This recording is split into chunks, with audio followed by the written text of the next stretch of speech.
a newspaper works when you feel like this is a conversation we are having amongst ourselves, right? And if we're speaking amongst ourselves, we don't need to oversimplify because there's already a lot of contextual knowledge that is already shared. But also, we don't need to be overly polite because we're at home. We're speaking amongst ourselves. We can say difficult things to each other. Yes. Without that feeling like we're being reprimanded, because it is our conversation. And I think that's in some ways, I think Africa being covered largely by foreign correspondents, all covered only nationally within each country. I think there was definitely that gap. But how do we talk to ourselves, even when a conversation to be had is a difficult one?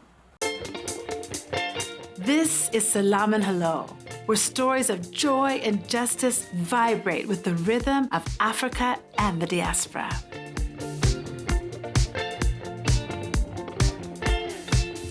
We're worried, anxious group of people trying to move along.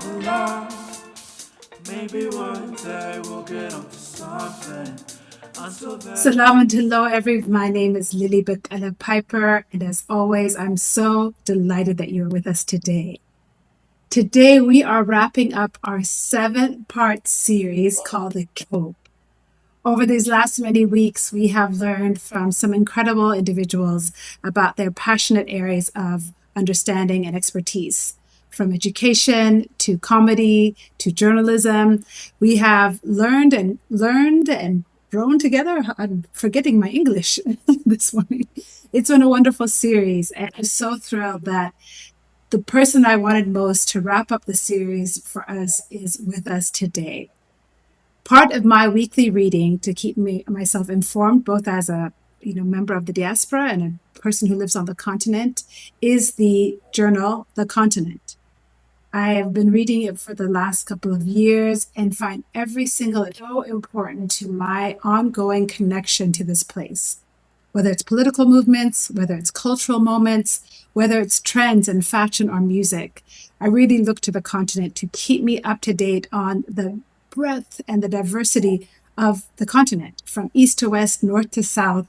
It's a journal that reflects the best of what's continent, the most challenging moments, and asks the really important questions about how do we make this place better? How do we hold our leaders accountable? How do we engage in a meaningful way with our culture? And I continue to find every single edition just full of important information and articles.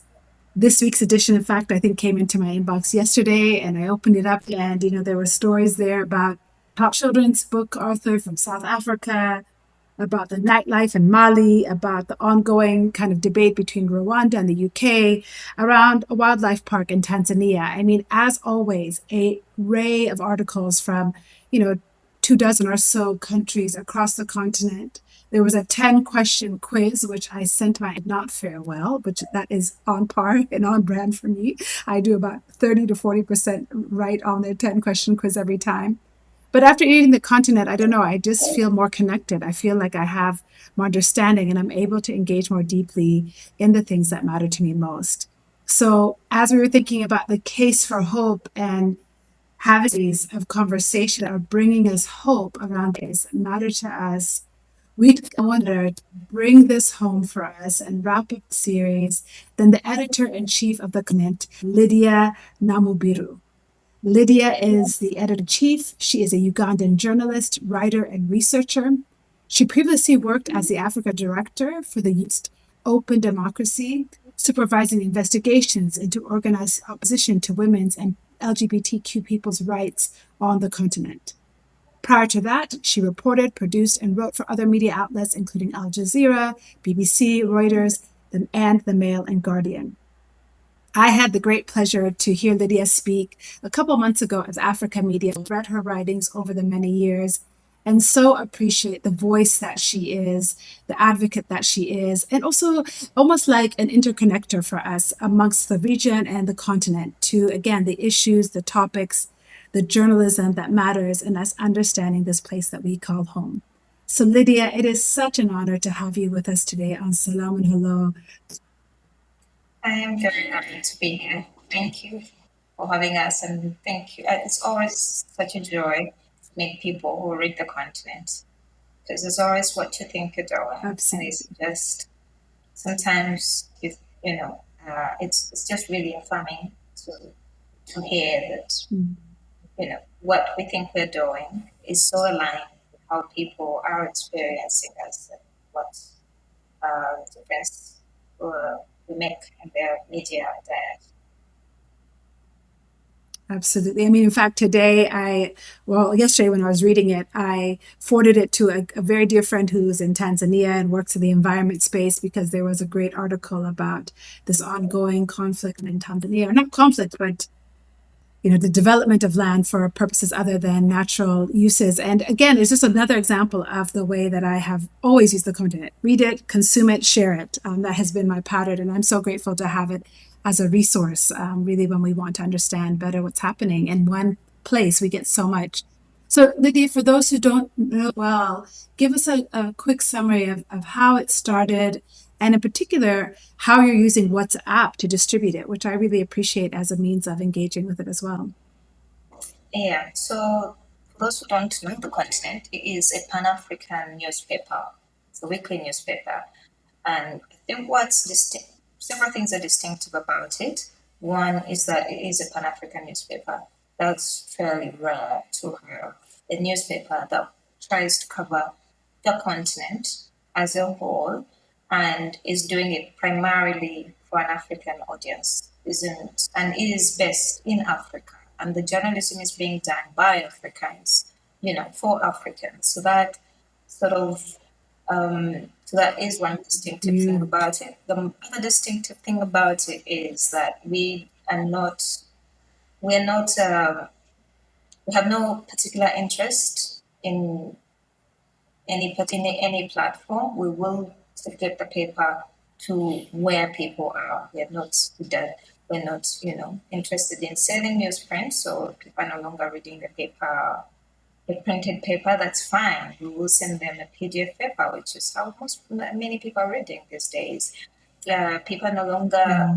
visiting home pages of websites, of newspaper websites. That's all right. We'll send it to them on their email. We'll send it to them on their phones. So that is WhatsApp, Signal, Telegram, whichever way. If you primarily spend your time on the internet, on Twitter or Facebook or Instagram, we design the paper to be that within just a couple of screenshots, you could share that paper on your own online, and the full story is there. So take this really we take so much time editing stories down to being readable in any platform, on any platform, being readable and shareable on any platform where you might spend your time.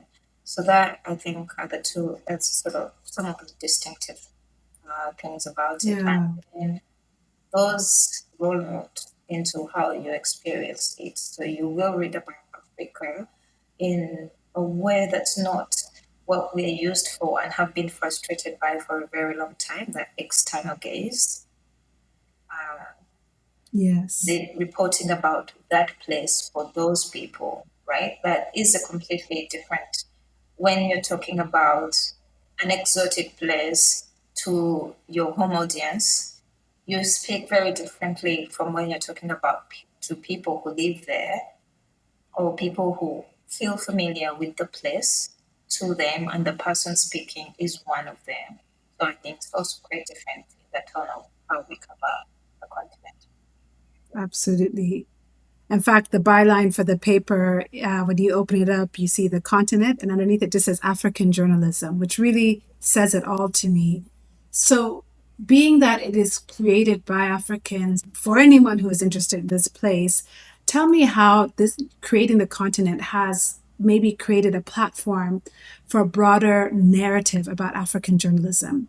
You're somebody who has worked for other media outlets that have spanned global platforms. You've worked for Al Jazeera, you've worked for Reuters. Yeah, what they do, and you look at what the continent does. what is the difference in terms of the platform it's creating for the stories by the continent and for the continent? In terms of shaping how Africa is reported, I think the continent also happened to land in a moment, in a dream moment, and had been going on for a bit longer, just African audiences voicing quite firmly that they're tired of how global media covers the continent, that they don't feel represented by it, they don't feel that it's an accurate and nuanced depiction of the continent, that, there is very much, which I actually, as a journalist, I understand. It is an external gaze. Every journalist is writing for the audience that they are writing for, and you don't speak the same way. And that thing, like not seeing Africans as the audience for the stories that are being written about them, did in fact create a voice that when Africans now joined, by being online, they became actually big audiences. It was very jarring to hear yourself. It's like walking into a room when people have been speaking about you, without your presence. It's a completely Yes. different tone from when, people are speaking to you. So I think the connect also landed in that moment and has now come to be felt as the answer to that frustration that Hmm. people were already living with or were already pushing up against. And then we've, I mean, it's such a great thing to be perceived by, so we've leaned into it more and more as we've gone along. I appreciate the way you captured that, because this week I was reading the op-ed at the end. Is it written by Samira? Is that the right name for the Yes, author? the I'm corner, actually pulling it yes. up here. And I think the one thing that I appreciate about that, because it was a satirical, more of a satirical tone this week. She was writing about, where can we find some joy to fill our cup, and so she starts in Kenya and talks about Ombachi, and maybe he'll bring it to us, or maybe there'll be the Kenyan runners who just won the marathon. But by the end, starts to get quite critical about the continent in terms of, oh, maybe the joy will come from the passing of power in Togo between father to son, et cetera, et cetera. And you're absolutely right that that feels very different. That tone of criticism and satire feels different when it's coming from one of our own journalists. Read it in the New York Times, Mm, because there is, even if your journalist is based in the continent, if you have not lived here underneath the systems of politics, the systems of economy, and all of if that has not been your lived experience, then you speaking to it now feels inauthentic. It feels, like you said, an external, whereas this is an internal, inward to out. And I really appreciated just her, what I thought I was going one direction reading the op-ed, and by the end I was like, oh, she has put us set us straight. So I appreciate you saying, what is that, like, the conversation like when you're in the room. Well, so yes. that to That's me brings me. Go ahead, please. no, I think that is, I think what's how a newspaper works, right? But first and foremost, it only because news is always going to be negative. There's really no way. I feel like there's no ethical way to be a journalist while ignoring dysfunction, bad governance, just Yes, is a newspaper works when you feel like this is a conversation we are having amongst ourselves, right? And if we're absolutely. speaking amongst ourselves, we don't need to oversimplify because there's already a lot of contextual knowledge that is already shared. But also, we don't need to be overly polite because we are at home. We're speaking amongst ourselves. We can say difficult things to each other Yes. without that feeling like we're being reprimanded because it is our conversation. Right? And I think that's in some ways, I think Africa being covered largely by foreign correspondents, all covered only nationally within each country. I think there was definitely that gap of but how do we talk to ourselves, even when the conversation to be had is a difficult one, beyond our national borders, beyond how can we cover ourselves Yes. internationally without also oversimplifying who we are or over, you know, being over demonizing, over. I think the main problem also is oversimplification, which if you stop looking towards the West as the audience, you stop doing. Absolutely. Thank you for that. I think the way you've positioned that as well, to think about the being polite and also the need for continued accountability, is so critical. And it makes me wonder how your editorial decisions are made, because your name is The Continent. That's a huge name. Yeah, That's like yeah, calling that's it a the huge family name. and full stop. Yeah. Yeah, so I'm curious about your editorial process. What doesn't, when you have so many stories to cover, from the worst to the best, what Mm. does it look like to sit down and make the decision for what makes the cut week to week? In some ways, the decision is made for us by the contributors. We are open. We are all of our contributors are entirely. All of our reporting, almost all of our reporting, is done by a network of freelancers. So, right, so each week I'll have lots of people pitching to saying, let's report. Do you want us? Do you want the story is developing in Zimbabwe? Do you want a story about it? This has been an ongoing situation in Egypt. Do you want a story about it? So that is, I think, the first point at which a decision is made is who pitches us forward, which then the content is multilingual. Most of the people who pitch us will be English speaking journalists from countries that are formerly colonized by Britain. So then internally, we do have to, what we do is constantly audit what we did put out. We say, who are we, which parts of the content are we not speaking about, and why? Because if you just leave it to if you just leave it to be driven by who pitches, then the many existing inequalities mean that you will also just kind of repeat the status quo. So again, you're gonna find Yeah, of men course. pitch more than women. Therefore, then you end up covering just the issues that male journalists are interested in.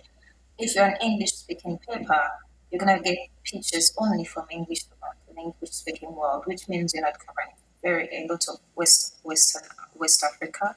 You're not covering Portuguese speaking countries like Angola, Mozambique. You're not covering North African countries. So I think what we'll do then is Mhm.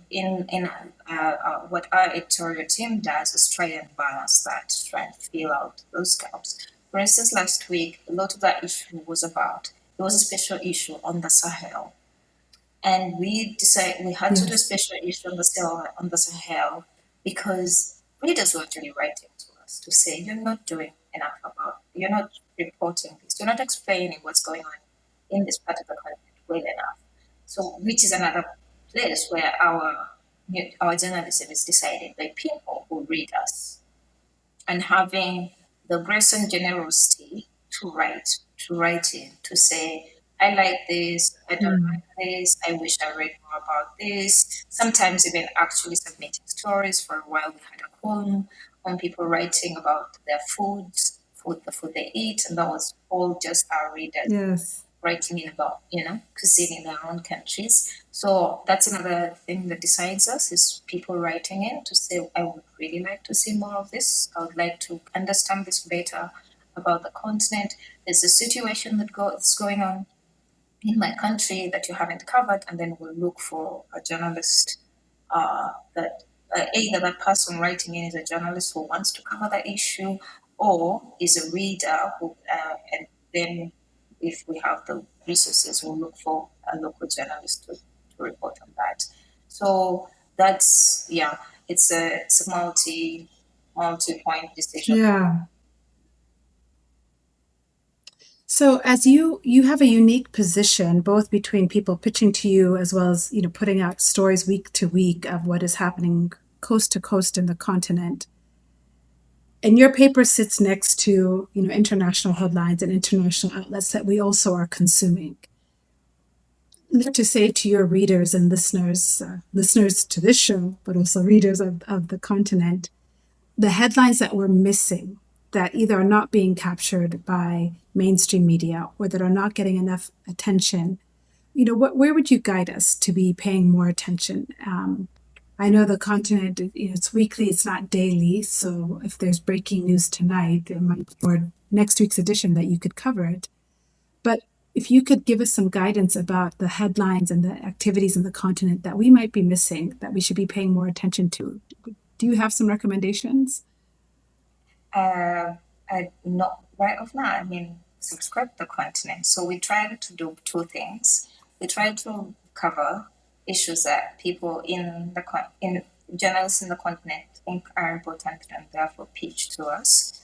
But we also the other reason, the other thing that drives our coverage week to week is the understanding that people are information overloaded, right? And it is so one of the things that in one of the ways in which the internet made media consumption difficult is by splitting information across a vast network such that if you want to be informed, you should keep up with the BBC, you should keep up with Reuters, you should keep up with Al Jazeera, you should also read your local news, and then you should also follow all the influential people, the influential voices in your country on Twitter and Facebook, and then also be in the right WhatsApp groups and so on. So and I think after a while people just got overwhelmed, and you see that people are reading the news less and less because of how much with the internet made So true. forced news readers into being their own editors. And part of what we do is to say you don't necessarily have to keep up with it. It is still valuable to have an editorial team that keeps up with all of that and then condenses it. So we like to think that when you open the continent, page 3 to about page 7, you're going to find at least 12 stories that try to give you. So that section of the news in brief tries to tell you what the biggest stories that week about the continent, about Africa, have been. And that is us doing that thing I just described, which is actually quite stressful and can be overwhelming, but we are paid to do it. So we try and do that. If you do on Saturday, if you just read the first 4 news pages of the continent, you will be fairly caught up on what the big stories are. And then if you go further on, you will read about some issues that may have been ignored or may have been covered, but not well enough, or from an external gaze perspective, not enough from an African perspective, and so on. And then if you go on, you can read about culture, books, films involving Africans, and we have a very expansive definition of Africans. It's Africans on the continent, it's Africans in the diaspora. It's like, So yeah. So I think that's what I'd say. Subscribe to the continent. From week to week, that's gonna be a different answer, but hopefully you will find it there. Yeah. Yeah. That's fair. That's fair. And I do look at those first couple of pages, and there was a story this week about in Nigeria about a store that wasn't serving Nigerians, a Chinese store, and I was immediately you're like, what is happening? How could this happen in Nigeria? So you are brought into these kinds of activities that I don't think I've seen that story anywhere else other than the continent, and so I certainly come to appreciate that, and it's a good plug for people subscribing. Excuse me, let me just turn my attention to a story that has been in the headlines. In April, we marked 1 year since the civil war in Sudan started, and devastating conflict has been heartbreaking. Over 19 million Sudanese children are not in school, millions more are displaced. It's been so hard to watch this unfold.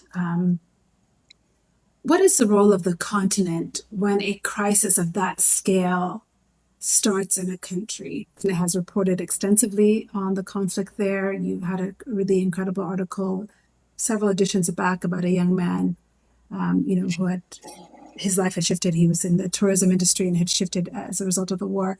But what do you see the role of the continent when we have such a large scale of a political crisis unfolding that might be different than a traditional newspaper? I think it does. What the world is differs from time to time. So one thing of how we've approached the Sudan conflict is sometimes, even though it's happening, it falls off the radar because everybody's talking about Gaza, everybody's talking about Ukraine at different moments. So in that moment, we see ourselves as like our role is to support the community movement that's saying keep eyes on Sudan. Don't forget it. This is still Yeah. going on. Don't get exhausted. So sometimes that's the role. Other times, especially at moments like this, that it's an anniversary. A lot of other newsrooms are gonna report about the numbers, which is good. There's no reason not to do it. But I think human experiences can be lost in that. Like you, 1.8 million, this and the other, you kind of lose sight that each of these people is an individual with like a fully detailed like story, and how they're experiencing it is fully detailed and complex. So we might then come in with like actual with individual stories behind those numbers. That this is how much the conflict changed this one family's life. So again, I think it differs. It depends. It's always about reading the room and seeing what's missing, and then trying to insert ourselves into trying to sort of make that gap. So we don't have sort of overall this is what we're doing, which is also like it's generally true of the media. Sometimes you're a curious and interested observer. Sometimes you're a campaigner.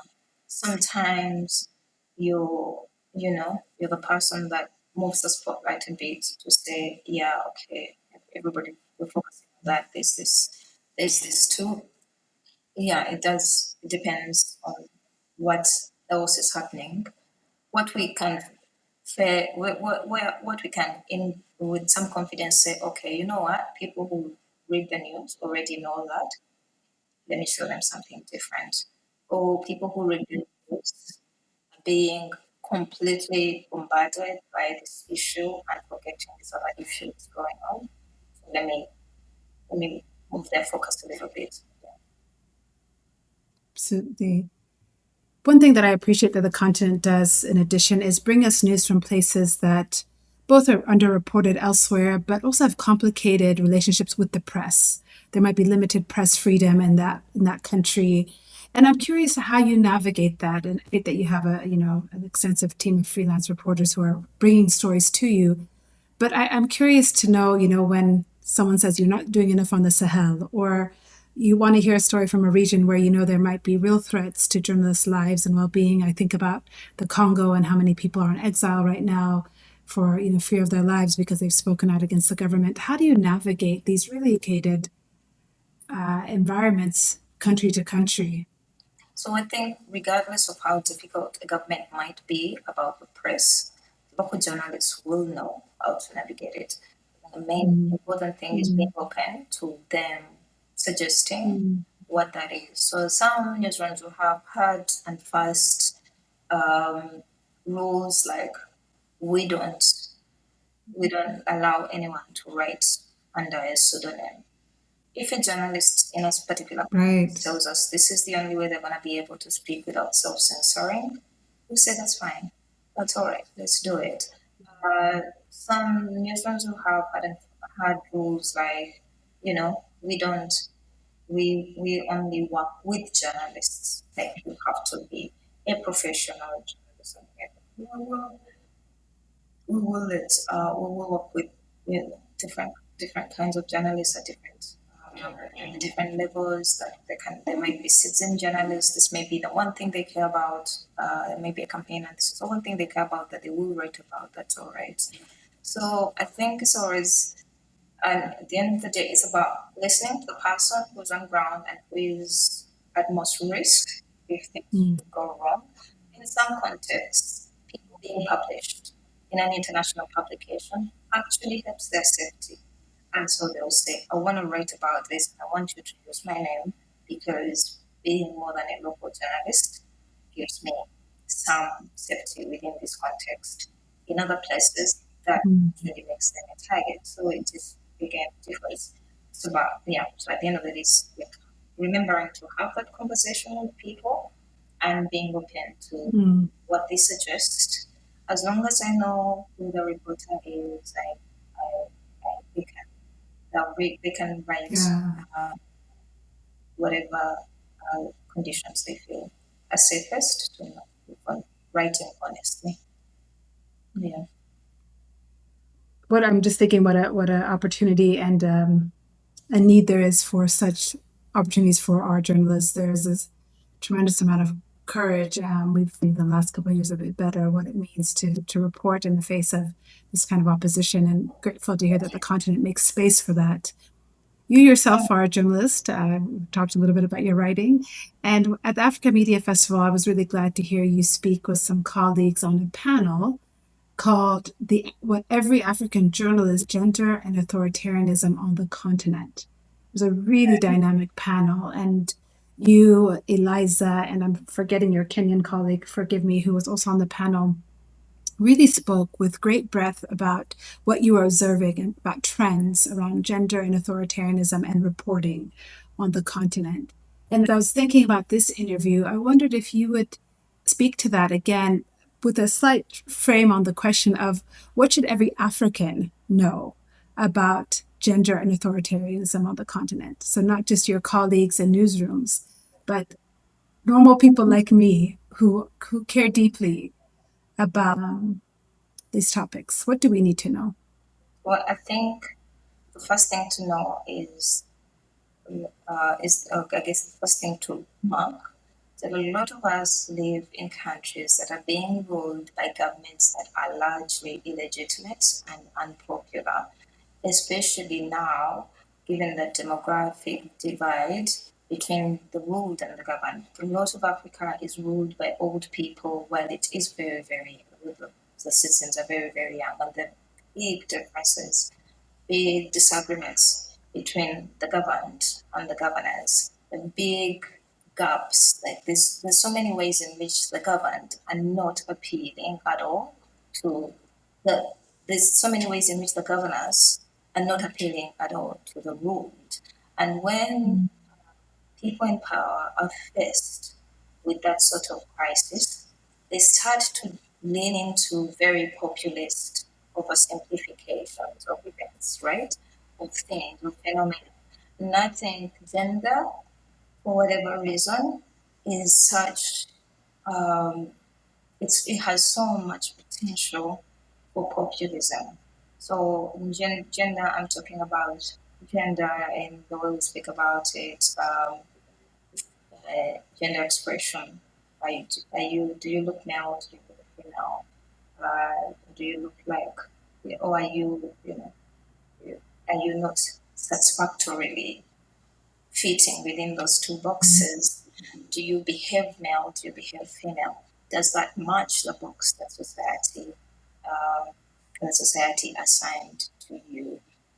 Like it is in at the same time gender, while being really complex concept, also feels very, very simple because each of us has a gender we identify with. Sexuality really feels very, very simple because each of us has sexual behavior we participate in, fantasize about, or find boring. You know. And that then means that, so as to go back to, as when rulers are feeling threatened, not feeling popular, they tend to lean into easy or seemingly easy politics like that, like gender. And so we're seeing a lot more and more. But also when contestation for power becomes more and more stable, groups within that contest may turn to populist ideas, to populist methods like that. So one of those is, again, taking some oversimplifying a thing that's accessible to all of us, like gender, and then creating phantom controversies around it, because that will get everybody Mm. participating in the conversation, aligning with one or other person in the gender, in the bigger political Mm. contestation. The other thing is to pick a minority group, because they're few, we can afford they can afford to lose their votes, and then pitting that minority group as the threat to the majority whose votes they want. And it has unfortunately proven very easy to sell politically. It happened with the Jews in Nazi Germany, happened with Tutsi in London politics in the early 90s. It happened now, I think they are picking LGBTQ identifying people and building them up into this boogeyman's monsters thing that they can throw every time they're they're embroiled in a corruption scandal, point at the Mm. homosexuals as the real problem that needs to be solved. Every time they're faced with a charismatic someone is faced with a charismatic opponent who is much more appealing to this very young voting bloc, accuse them of working for the homosexuals, and then make homosexuality a big national issue to distract from all of the others, to undercut other centers of or other emerging centers of power. So I think that is definitely a lens through which we need to read to read these things when they come up. Why is it? Where are they coming up? What is the bigger problem this ruler wants us to not pay attention to? What, why are they manipulating us in this moment? The other thing I think everybody needs to remember is that it's not just in Africa. It's also across the world. There's quite like geopolitics is in flux. Um, Power alliances are being made and remade. And again, populist ideas have a lot of currency in that like big renegotiation of power. So suddenly you see a country Yeah. positioning itself as the family country, as if the rest of the countries don't have families, right? The family values country. Or Yeah. so that's again because they're renegotiating something else, something that's bigger, and something that's more to the benefit of the ruling class than the rest of us. But they need us to manufacture. Uh, they need us to manufacture a movement behind them. So they give us something we can go like dive into because it feels accessible. But a lot of that is happening. So there is that within Africa, illegitimate governments and popular governments are trying to save their political lives with these populist things. In the West, usually it's not LGBTQ people, it's migrants, uh, but they are both serving the same the same purpose in but there's also global movements for people renegotiate global movements that are raising out of a certain new conflicts within the ruling classes that are then finding, oh, we can make ourselves legitimate. We can build a block around ourselves by saying we are this, we are anti-LGBTQ, we are anti-single mothers, we are anti-women who end pregnancies and things like that. So I think it's very, I guess the thing we all need to remember is to resist the oversimplification and to resist being Mm. manipulated and to resist, to always question why is this arising now? Why is this a big thing? Is it really true that LGBT people are just sprouting out of the ground lately? If they have always been there Mm-hmm. and we have coexisted and we haven't had to have shouting matches on national television about it, why are we being whipped into a frenzy about them right now? And if women have always done ended pregnancies and we've formed some sort of settled way to live with that, why are we being whipped into seeing this as a new emergent issue? So yeah, so that's I guess be woke, Yeah. which is not a word that is, which is another word that has been problematized lately. But yeah, Yeah. be skeptical. Thank you for that. Thank you for reminding us that we need to keep the context always in mind when we're reading headlines and reading stories, that the context of our history still very much context of our current political environments very much matters as we're seeing things as legislation come up or movements develop, that we need to examine them with a critical lens. You know, Yeah. I mentioned in my opening that we have been in this series called The Case for Hope, and we have been examining different topics, everything from traditional medicine and looking at why these things still matter and why we should care. And as I said earlier, having you on today to speak about the work of the continent was really important to us as a team because we felt like the continent has a really unique eye to what's happening from border to border that we don't always appreciate. So, two quick questions for you. I hope they'll be quick and simple. One, much like asking a parent who their favorite child is, I would love to know if there's a headline or a story that has come to you recently that you thought, oh, this just delights me. As somebody who gets to see, the continental view of life, this line really, brought me some joy. Not one particular one, but I think I see in a lot of the upheaval across the continent, I see that it's happening because political space is being renegotiated by young people. And this is Mm, why the people in power are throwing absolutely everything at the wall to see what will stick. So that is, I think, for me, what feels like good news, bad news, that there is side yes. over this and the other, I actually see as, oh my God, power is being shaken. And this is why they're in. So that is, I think, what makes me Yeah. hopeful is if we were all settled and nobody was contesting anything, things would go on.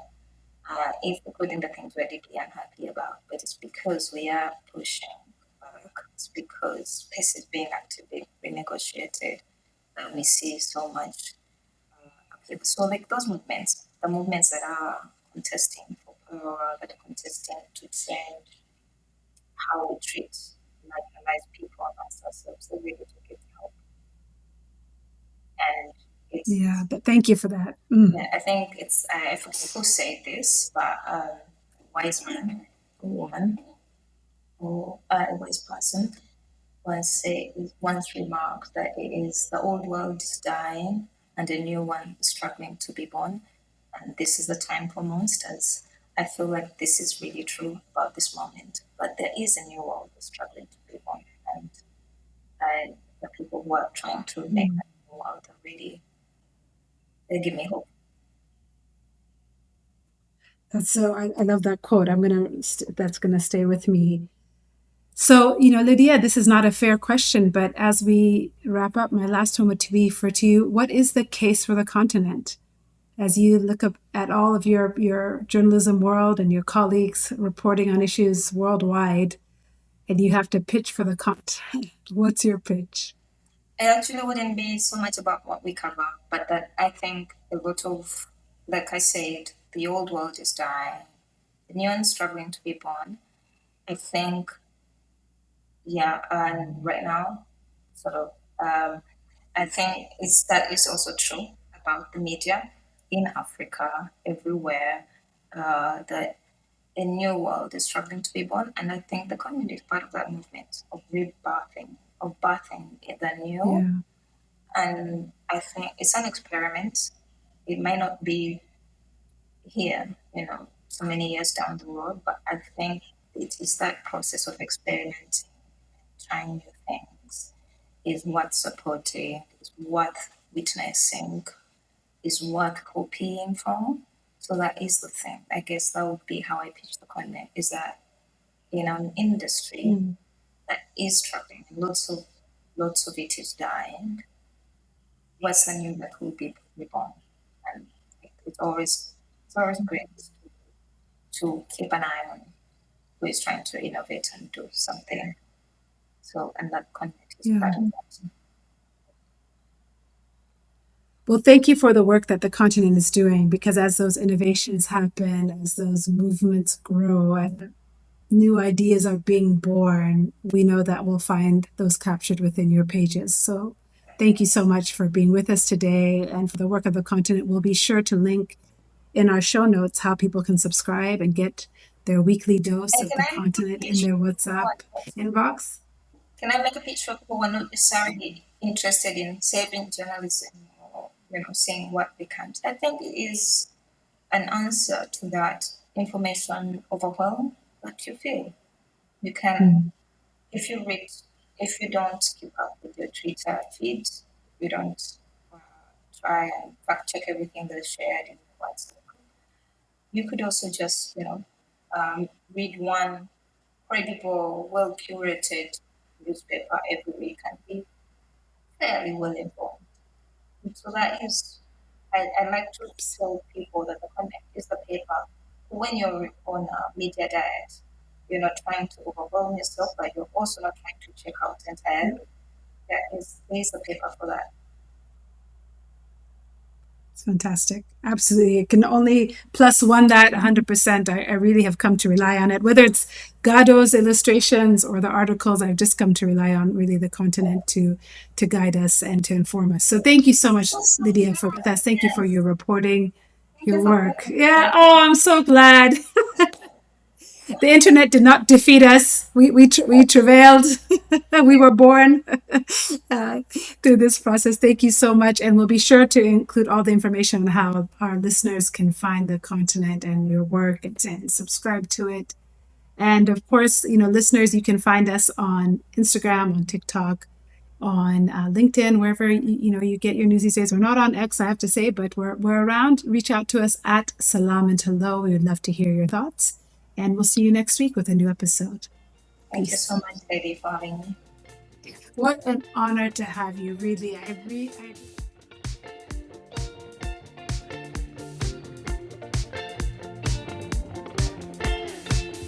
Worry, that's a group of people trying to move along. Maybe one day we'll get onto something. Until then, we say, hold on. I know it's hard, but baby, you just got to hold on.